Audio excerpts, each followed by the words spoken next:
অভিনেত্রী আসনা হাবিব ভাবনা ছোট পর্দা থেকে শুরু করে বড় পর্দায় নিজের অভিনয় দক্ষতা দিয়ে দর্শকদের মনে জায়গা করে নিয়েছেন। টিভি নাটক নট আউট এর মাধ্যমে অভিনয় জগতে পা রাখেন তিনি। এরপর ভয়ঙ্কর সুন্দর চলচ্চিত্রের হাত ধরে তার সিনেমা ক্যারিয়ার শুরু। অভিনয়ের পাশাপাশি সামাজিক যোগাযোগ মাধ্যমেও বেশ সরব এই অভিনেত্রী। ব্যক্তি জীবন কিংবা চারপাশে নানা বিষয়ে প্রায়শই নিজস্ব ভাবনা তুলে ধরেন ভাবনা। সম্প্রতি অভিনেত্রীর এক পোস্ট ঘিরে বেশ আলোচনা হচ্ছে। যদিও ভাবনা সরাসরি কোনো নির্দিষ্ট ব্যক্তি বা ঘটনা উল্লেখ করেননি, তবে তার এই পোস্টে একজন প্রতারক পুরুষ এবং তার বিশ্বাসঘাতকতার বিষয় নিয়ে কথা বলেছেন।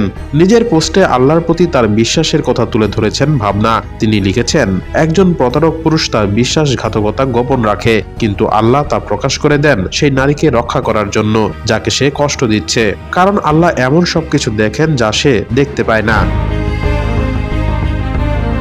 প্রতারক পুরুষের মিথ্যাচার ও নীরবে ভেঙে দেওয়া প্রতিশ্রুতির প্রসঙ্গ টেনে ভাবনা আরো লেখেন, তার অনুপস্থিতিতে বলা প্রতিটি মিথ্যা, নীরবে ভেঙে দেওয়া প্রতিটি প্রতিশ্রুতি, সে যখন কাঁদছিল আর পুরুষটি যখন ভান করছিল যে সবকিছু ঠিক আছে প্রতিটি মুহূর্ত। একজন পুরুষ হয়তো মনে করতে পারে যে সে এতই চালাক যে তার কৃতকর্মের চিহ্ন মুছে ফেলতে পারবে, কিন্তু লুকানো কিছুই চিরকাল লুকিয়ে থাকে না। আল্লাহ সত্য প্রকাশ করেন তাকে ধ্বংস করার জন্য নয়, বরং তার হৃদয়কে যন্ত্রণার জীবন থেকে রক্ষা করার জন্য।